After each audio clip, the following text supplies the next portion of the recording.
তাহলে ভুলটা বুঝতে পারলো শেষমেশ এসবিএফ প্ল্যাটফর্ম। তো সুপারস্টার জিদ্দার সাথে কিন্তু এসবিএফ একসাথে আসবে, এটা কিন্তু তেমন আপডেট কিন্তু আমরা জানতে পারছি। Hi friends, welcome to my YouTube channel. আশা করি সবাই ভালো আছো। সাথে আছি আমি আরিফুল ইসলাম। তো আবার নিয়ে হাজির হলাম একটি নতুন এক্সাইটেড পিক আপডেট নিয়ে। আশা করি শেষ পর্যন্ত ভিডিওটি দেখবে। চ্যানেল যারা নতুন হয়ে আছো চ্যানেলটি সাবস্ক্রাইব করে দিও। তো সুপারস্টার জিদ্দার সাথে এসবিএফ আসবে, এই বড় প্রোডাকশন হাউস এবং এই বড় প্ল্যাটফর্ম। তবে শেষমেশ ভুলটা বুঝতে পারলো। তো দেখো, আমরা কিন্তু 2021 সাল বা 19 সাল 18 সাল পর্যন্ত কিন্তু সুপারস্টার জিদ্দার সাথে এসবিএফ এর কোনো মুভি আমরা দেখতে পাইনি বা কোনো প্রোডাকশন হাউস থেকে কিন্তু আসেনি। যা এসেছে সুপারস্টার জিদ্দার নিজের প্রোডাকশন হাউস থেকে কিন্তু এসেছে সব মুভি। রাবণ বলো, চেঙ্গিজ বলো, মানুষ বলো, বুমেরাং মতো একটা বড় বাজেটের মুভি বলো, সব কিন্তু সুপারস্টার জিদ্দার এই জিৎ ফিল্ম ওয়ার্ক থেকে এবং গ্রাসরুট এন্টারটেনমেন্ট থেকে কিন্তু এসেছে। এটা কিন্তু তোমরা সকলে জানো, এখনো জানছো। তবে সুপারস্টার জিদ্দার সাথে কিন্তু এসবিএফ এর কোনো মুভি এখন আমরা দেখতে পাচ্ছি না। সেই 2000 সাল থেকে কিন্তু 7ই মুভি দিয়ে কিন্তু আমরা দেখেছিলাম। 2007 সাল, 8 সাল, 9 সাল এবং 2012 সাল থেকে কিন্তু আমরা দেখেছিলাম। এরপর থেকে কিন্তু সুপারস্টার জিদ্দার সাথে কিন্তু কোনো মুভি আমরা দেখতে পাইনি, এসবিএফ এসেছি। তবে একটি সূত্র অনুযায়ী আমরা জানতে পারছি যে এসবিএফ প্ল্যাটফর্ম সুপারস্টার জিদ্দার সাথে একটি বড় মুভি আসতে যাচ্ছে, যা একসাথে আসবে। এটার অলরেডি তারা কিছু কথাও সেরে ফেলেছেন এবং কিছু কথা মিটিংও চলছে অলরেডি। মিটিংও কিন্তু তারা অলরেডি শুরু করে দিয়েছে এসবিএফ এর বড় প্ল্যাটফর্ম। তো এটা কিন্তু সেই সূত্র অনুযায়ী জানতে পেরেছি। তবে এখন কিন্তু বড় কোনো বাজেটের মুভি এখন আসছে না। সেই বড় বাজেট মুভি আসবে 2026 সালে। শুটিংও শুরু হবে 2026 সালে। সেই মুভিটি তোমাদেরকে বলছি, সেই মুভিটা হচ্ছে লায়ন মুভি। কারণ লায়ন মুভির পরিচালনায় থাকবে রায়ান রাফি এবং রায়ান রাফি সুপারস্টার জিদ্দাকে নিয়ে এই মুভিটি বানাবেন। এবং অনেকে বলছো যে এসবিএফ এর সাথে কেন আসবে এই লায়ন মুভি, এত এত সুপারস্টার জিদ্দার প্রোডাকশন হাউস থেকে মুভি এসেছে। দেখো, রায়ান রাফির সাথে কিন্তু ভালো একটা সম্পর্ক আছে এসবিএফ প্ল্যাটফর্মের এবং এসবিএফ এর সাথে ভালো একটা বন্ধুত্ব আছে রায়ান রাফির। কারণ তিনি তুফান মুভি দিয়ে কিন্তু এসবিএফ এর সাথে সংযুক্ত হয়েছেন এবং যুক্ত হয়েছেন এবং সংযুক্ত হিসেবে কিন্তু থেকেছেন এই রায়ান রাফি এসবিএফ এর সাথে। কারণ তুফান মুভির যে টিজার, ট্রেলার, হিন্দি সবকিছু কিন্তু এসবিএফ প্ল্যাটফর্ম কিন্তু মুক্তি দেওয়া হয়েছিল এবং এসবিএম প্রোডাকশন হাউস কিন্তু থেকেছিলেন এই রায়ান রাফির সাথে। তবে একটি মুভি, সেটা হচ্ছে তুফান হিন্দি যে মুভিটা, সেটা হচ্ছে এসবিএফ এর বড় একটি ভারত একটি চ্যানেল আছে এসবিএফ, সেখানে কিন্তু চালানো হচ্ছে। সেখানে কিন্তু ভালো একটা অডিয়েন্স দেখতে পাচ্ছে, ভালো একটা মোটামুটি ভিউ কিন্তু ক্রস করছে।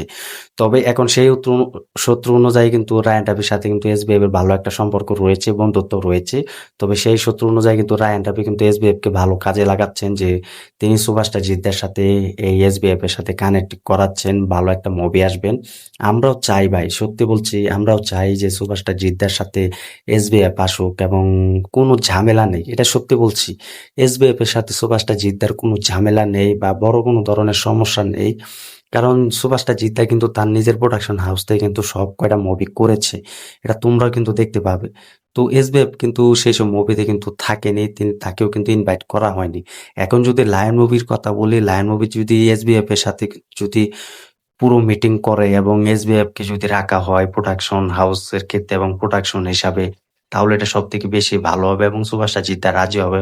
এবং রায়ান রাফি যদি তার নিজের প্রোডাকশন হাউস থেকে, অর্থাৎ এসবিএফ এর প্রোডাকশন হাউস থেকে যদি এই লাইন মুভিটি নির্মাণ করে বা তৈরি করে, তাহলে এটা মনে হয় না সুপারস্টার জিদ্দা না বলবেন।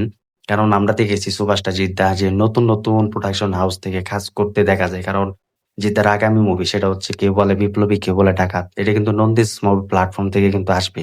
তারাও কিন্তু যুক্ত থাকবে এবং সুপারস্টার জিদ্দার জিৎ ফিল্ম ওয়ার্ক এই প্ল্যাটফর্ম প্রোডাকশন হাউস থেকে কিন্তু আসবে। তবে আমার মনে হয় না সুপারস্টার জিদ্দা এটার বিষয়ে না বলবে, কারণ আমরাও চাই যে এতদিন পর সুপারস্টার জিদ্দার সাথে এসবিএফ ফিরুক এবং এসবিএফ এর সাথে একটা ভালো একটা সম্পর্ক আছে, বন্ধুত্ব রয়েছে সুপারস্টার জিদ্দার। আর মহেন্দ্র সনি তিনিও কিন্তু বলেছেন যে সুপারস্টার জিদ্দার সাথে কিন্তু আমাদের ভালো একটা বন্ধুত্ব রয়েছে, আমাদের এসবিএফ টিকে আছে সুপারস্টার জিদ্দার জন্য। এটা কিন্তু তারা স্বীকার করেছেন এবং তারা এটা শেয়ার করেছেন একটি বড় একটা পত্রিকা এবং বড় একটা ইন্টারভিউতে, এটা কিন্তু বলেছেন তারা। তবে এখন সেই শত্রু মতো যাতে না আসুক, এটাও আমরা চাই, যে শত্রু নয়, এটা বন্ধুত্ব হিসেবে যেন আসুক, এটা সকলে চাইছি আমরা, যে সুপারস্টার জিদ্দার সাথে একটা ভালো একটা মুভি আসুক এসবিএফ এর সাথে, এটা আমরা সবাই চাই। তো এখনো চাই এবং সেই সূত্রে অনুযায়ী কিন্তু বলতে পারছি যে তারা অলরেডি কথাবার্তাও চলছে এবং ফাইনালি সেটা আসবে কি না এসবিএফ এর সাথে সুপারস্টার জিদ্দা, সেটারও কোনো গুঞ্জন শুনতে পাচ্ছি আমরা। তো সেটা শেষমেশ আসে কিনা দেখা যায়। কারণ এসবিএফ এর সাথে সুপারস্টার জিদ্দার বন্ধুত্ব তো আছেই। এটা যারা বলে যে সমস্যা সমাধান হয় না, এটা আমি বলব যে এসবিএফ এর সাথে সুপারস্টার জিদ্দার কোনো সমস্যা নেই বা কোনো এটার জন্য যে সমাধান করতে হবে এটার কথা কোনো নেই এবং এটাও কোনো উল্লেখ করা নেই। কারণ সুপারস্টার জিদ্দা কিন্তু এসবিএফ এর সাথে অনেক মুভিও করেছেন। সুরেন্দর ফিল্মের সাথেও কিন্তু মুভি করেছেন। এটা তোমরা সকলেই জানো, এখনো দেখতে পাচ্ছ। কিন্তু এখন সুপারস্টার জিদ্দা নিজের মতো কিন্তু মুভি তৈরি করছেন। নিজের মতো করে কিন্তু মুভি বানাচ্ছেন যে তার নিজের প্রোডাকশন হাউস থেকে কিন্তু সব কয়টা মুভি করছেন। তবে দেখা যাক শেষমেশ আমি তো সবথেকে বেশি খুশি হব কারণ এসবিএফ এর মতো প্ল্যাটফর্মের সাথে যদি সুপারস্টার জিদ্দা আবার মুভি করে তাহলে এটা বাংলা ইন্ডাস্ট্রির জন্য সবথেকে বেশি ভালো হবে এবং বাংলা ইন্ডাস্ট্রির জন্য এই মুভিটা এগিয়ে যাবে এবং যেখানে শুটিং করার দরকার সেখানে এই মুভির শুটিং হবে। এটাই এতটুকু বিশ্বাস আছে যে এসবিএফ এর সাথে সুপারস্টার জিদ্দার ভালো একটা বন্ধুত্ব আছে। এটা আমি বলতে পারি এবং এটার জন্য কিন্তু অপেক্ষায় আছি। তো দেখা যাক শেষমেশে লায়ন মুভি সুপারস্টার জিদ্দার প্রোডাকশন হাউস থেকে আসে কিনা বা এসবিএফ এর প্রোডাকশন হাউস থেকে আসে কিনা দেখা যাক এবং তাদের এই সমস্যা সমাধান কিন্তু অলরেডি শেষ হয়ে গিয়েছে এবং এই মুভিতে কিছু গুঞ্জনও শুনতে পাচ্ছি যে মহেন্দ্র সোনি তিনি কিন্তু তার নিজের ভুলটা বুঝতে পারছে। তো দেখা যাক এটা সবকিছু ঠিকঠাক হয় কিনা বা থাকে কিনা। আমরা সেই সুপারস্টার জিদ্দাকে আবার পাই কিনা এসবিএফ এর মতো প্ল্যাটফর্মে। তো দেখা যাক। তবে তোমরা কমেন্ট করো যে সুপারস্টার জিদ্দা এসবিএফ এর মতো একটা বড় প্রোডাকশন হাউস থেকে কাজ করবে কিনা এবং এটার জন্য কোনো সমস্যা নেই। সুপারস্টার জিদ্দাকে যদি ইনভাইট করা হয় যে আমরা এসবিএফ এর সাথে যুক্ত থাকবো তাহলে সুপারস্টার জিদ্দা করবে এবং যুক্ত থাকবে। তো এটা মনে হয় না সুপারস্টার জিদ্দা না বলবে কারণ আমরা দেখেছি বন্ধুত্ব আছে। তো তোমরা কমেন্ট করে জানিয়ে দাও যে শেষমেশ যদি এসবিএফ এর সাথে লায়ন মুভিটা হয় তাহলে কেমন হবে? এসবিএফ প্লাস সুপারস্টার জিদ্দা একসাথে আসবে, এটার জন্য কতটা খুশি হবে? কমেন্ট করে জানিয়ে দাও। ভিডিওটা ভালো লাগলে শেয়ার করে দিও। চ্যানেল নতুন হয়ে থাকলে চ্যানেলটি সাবস্ক্রাইব করে দিও। দেখা হবে নতুন ভিডিও নিয়ে, নতুন আপডেট নিয়ে। ধন্যবাদ সবাইকে এতক্ষণ সাথে থাকার জন্য।